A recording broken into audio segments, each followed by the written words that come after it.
Hi, Brave friends. It's Laura from the Brave Girl Project. And today I'm going to share with you 11 things you can do when you hate your daughter's friend. So I know that this can be very difficult. And I know I have had this happen with my own son when there's just something that's going on and you just know that it just doesn't sit right in your gut. And so I want you to think of something that's gone on recently. Perhaps your daughter's come home in tears and you've heard this girl's name over and over and over again. Maybe you even hear other parents talk about how this girl is so controlling and manipulative. Maybe you've had this girl over to your house and you know that this girl is just doing different things to instigate or control. Maybe she is very bossy. Um, Another thing that you might see is maybe, she just acts a certain way that you just don't want your daughter to act. And you're just concerned that your daughter is going to pick up some of these traits or qualities that this young girl is doing. And also maybe you've seen, how this girl treats the whole group. And maybe you see someone being left out and you're concerned that your daughter is going to just follow suit to fit in and go along with it. So there can be a lot behind why we don't like our daughter's friends. And it's very, very important. And it's natural to have these feelings. So I first want to say, hey, it is natural. We're not going to like every person that our child likes, but we have to recognize that they are also unique individuals that go out and they have their whole own life at school that we're not even really aware of and get to see the full aspect of it. So today I'm going to kind of go through some things. And the first thing that I think we need to do as a parent is to examine our bias. So if you notice that there's something that you don't like about a friend of your daughter, I want you to kind of take a moment to try and think and step back and ask yourself, why don't I like this girl? What is it? Is there some sort of maybe bias, the type of family she comes from, perhaps a character trait, the way she acts, something that she does? So that is kind of going a little bit deeper because there's something that's going on that's triggering you. And we don't really have control over other people. We simply have control over ourselves. So it first needs to start with you when you're experiencing that irritation or that feeling of like, I cannot believe this girl is still friends with my daughter, and my daughter has just not gotten over this relationship or been hurt enough to stop spending time with her. Okay, so examine your bias. But then that leads us into, what are your friendship stories from when you were young? Maybe what are your triggers? We all have things that happened when we were younger. And oftentimes you might see a little bit of what's going on in your daughter's relationship. It may be something that you've gone through or experienced when you were a child. And so you're very sensitive to that. And it may be something that is very easily triggered in you. And it might be taking you into like protective mama bear mode where you want to just, keep that girl from hurting your daughter, and you went through so much, you don't want your daughter experiencing that same pain. So I want you to look also at the bias, but then what is your friendship stories that you've experienced over the course of you growing up? Does this girl remind you, or it might even be a young boy, do they remind you of someone that you knew when you were young? Or even when you were a little bit older? Is it even like similar to someone that you might even work with? And that can be something that can help us understand why they're triggering us and why there's so much of that discomfort and maybe, hate towards that child. Okay. So it's like we're peeling back the onion and getting more clear with where that anger is coming from, because anger is always a secondary emotion. Underneath anger is where there's something else that's really started. So it could be, so many different things. So that's for you to kind of explore more of. So, and it could even be something, a great exercise for you to even journal about in a place where your daughter is not going to look or read. Okay. The third tip uh, is, and this is a hard one, um, and never admit that you don't like a friend of your daughter's. And this is so important for a couple different reasons. First, especially when you're having, if you have a child who is in elementary school, friendships shift so much. It is like a rotating uh, story within a week of what could be happening. They could be friends on Monday, hate each other by Wednesday, and then they could be BFFs on Friday. And you're exhausted and worn out by the end of the week and trying to make sense of how this relationship could even be back on track. What's different though in elementary is our kids are with each other for 6.5 hours. They're not spending time with other people. So their pool of friendships is a lot smaller. So trying to avoid someone who is not a good friend is especially difficult. So make sure that you don't say something, because not only can things shift and change, but people can also shift and change and grow. And when we tell our daughters that we don't like a friend, what can sometimes happen then is they know we are like an open book to them. We have our thoughts and our opinions, and most oftentimes our girls and our sons know exactly what we're thinking and feeling. They already have a sense. So if you have expressed that, then if for some reason your daughter is spending time with that friend again, we want to make sure that she's open and having that conversation with you. And if you say, oh, here we go with the dogs. Sorry, guys. If we say that that person, we don't like them, they're not going to be sharing some of that information with us. And that's where we can then not be as helpful as we can. Okay, so make sure that you don't make that negative comment. If your daughters complain about the friend, know that that might be temporary. So don't talk about that person as, like, oh, she's a mean girl. Um, you can acknowledge and validate your daughter's experience by saying some of those things were really unkind, and I can understand why that would have hurt you. So there's a difference there. We're not saying, wow, she is a brat. We're saying the behavior, that's different. That was unkind. The next thing, and this is the hardest part, is boundaries are made through boundaries being broken or different experiences helping us realize that we need the boundaries. And oftentimes, as a mom, we want to help teach our child to have those boundaries and to, why would you let someone treat you like that? When we say that, it sends that message to our daughter that we think like she's messed up, that, she doesn't know enough, that we don't understand the situation. And then that's a place where then she might start to withhold some of the information, or she's going to feel judged by us. And then she's going to feel like, she can't, share as openly as she once did. So even though you may see the boundary that's being pushed and broken, that has to be experienced.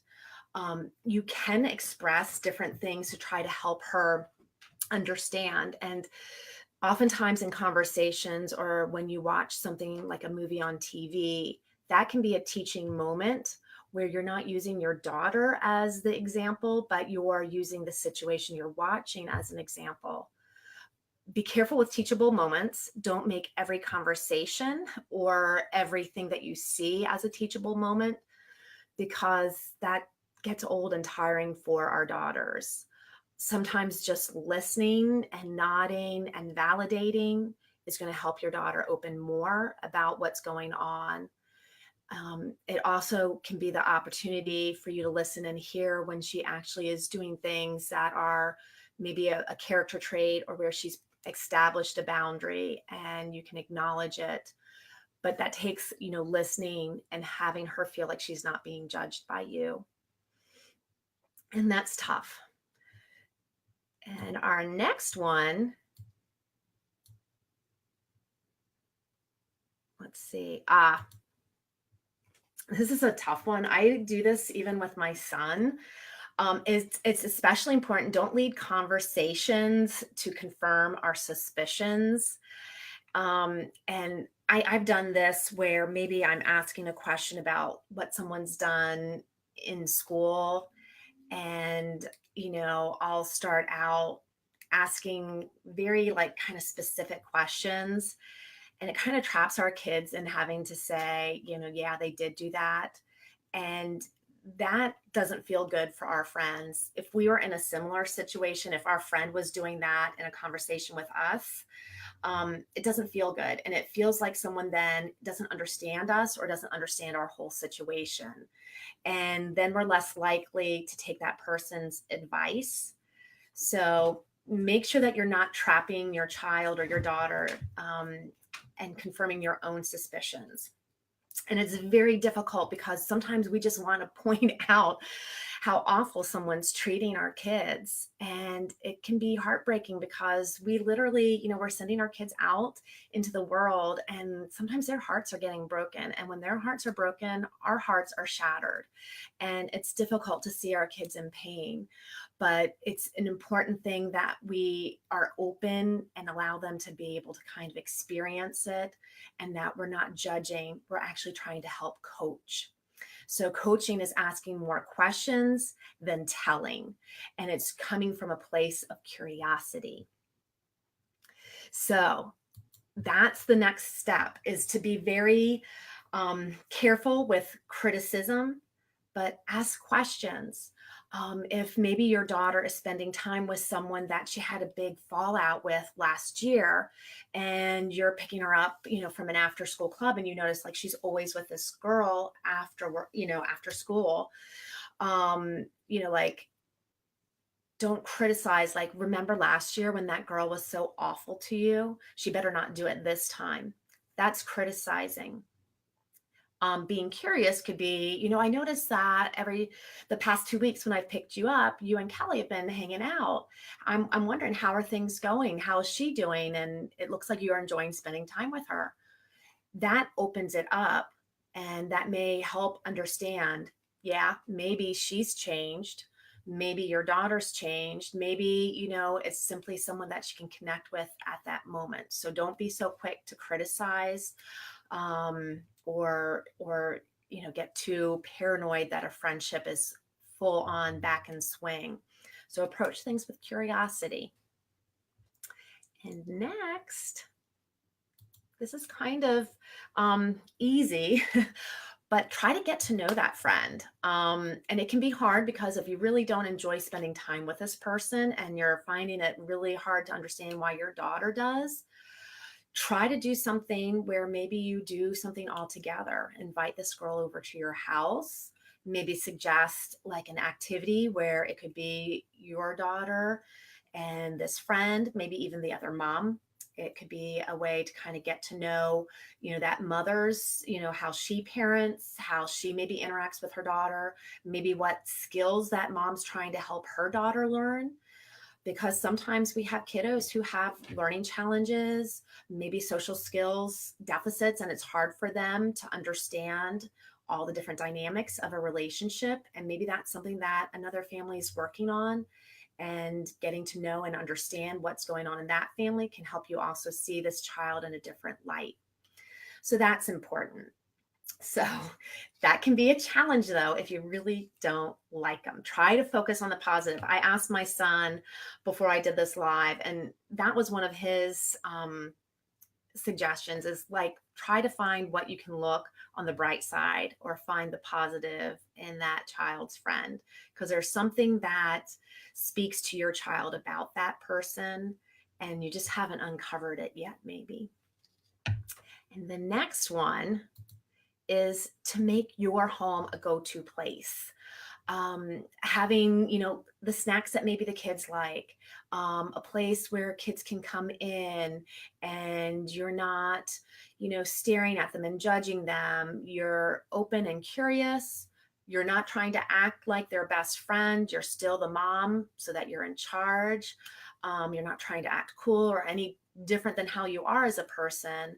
But make it a place where people can come over, so that even if you don't like that friend, they're able to come to your house. It's a safe space for them to come. And it's a way for them to also see some of the different values that your family has and what's important to you. And that can be very important and eye-opening and can sometimes shift the dynamics in the relationship. And then getting to know the other parents. If you, and this is hard when our kids are teens because, they're more independent. They're doing some of those activities really without us. And so it's sometimes hard to meet those parents and get to know them. But if you're on a sports team, make sure that you're not just sitting on the sidelines on your phone. Make sure that you're having the conversations with the other parents and getting to know them. If you pick your kid up from events at school, going a little early and trying to socialize and introduce yourself to some of the other parents. That helps you get a sense of, what are these other parents like? And what is like their value system and what may be going on that may be something that is kind of answering why you might not like that child, and then how are you going to manage that, and is it something that is a real concern, or does it help you kind of see this family and this child in a different light. And then the other part is there are going to be times when you have to speak up, and especially if you see that this is being something where it's hurting your daughter and it's impacting her. If she's not wanting to go to school, if, she doesn't want to do some other activities, doesn't enjoy the same things she once used to, this may be then where this is moving into bullying. And that's where we do need to reach out. We do need to speak up, and we need to let our daughters know that the hurt that she's experiencing, it isn't okay. And that's where we want to help her and brainstorm with your daughter. What are the best ways to get help? One thing that I always suggest is looking at who are the key people at school, the adults that she feels safe and connected to. So that might be her classroom teacher. It might be somebody like at school, one of the specialist teacher. Maybe it's like someone in art or the gym teacher or someone in the computer lab. It may even be, that principal that she feels really connected to, or the school counselor. So going to that person and asking your daughter, does she want to talk to that adult? Does she need your help? How could you help her figure out how to handle this situation? Because you're concerned that it's impacting her in a negative way. And I know it's hard when our kids are being hurt. We don't want that. And it's very triggering for us as adults. But when we can manage our emotions, it really helps our daughters start to learn how to manage their own. Because if we take this away from them to try to work through and understand, they're not having the opportunity to learn from these different experiences. And it's better to learn at these early ages than when they're in adult relationships. When we are very, very concerned, though, it is appropriate to speak up, but make sure that we're not saying that this person isn't a good friend and you're not allowed to spend time with them. I've seen situations happen at my school, even where maybe a parent might come into the cafeteria because they want to see what's going on in the cafeteria or the different dynamics during unstructured time. And you're really not going to see a true example of what's really happening. And oftentimes, things that normally would happen perhaps aren't going to be happening when in your presence. You might see some things in a large group setting when maybe it's like at a birthday party or some sort of social event. You're more likely to maybe see what might really be happening in that, but not in something that's like at the cafeteria. Or, I know volunteering is a wonderful way to do that, to come in and support the school, but don't expect that you're going to understand the social dynamics just from being in the room for a little bit, because there's so much other stuff that happens when you're not there, because your daughter also has her own behaviors and ways of interacting and resolving problems as well. So I hope that these tips have been helpful, because I know it can be so difficult. If you have not done it yet, I have the Brave Mom Book Club, and we are reading 2 books. And Queen Bees and Wannabes is the perfect book that talks a lot about what this presentation was all about. If you're concerned about your daughter dealing with clicks and gossip and dealing with popularity and boys and technology, this is a great book.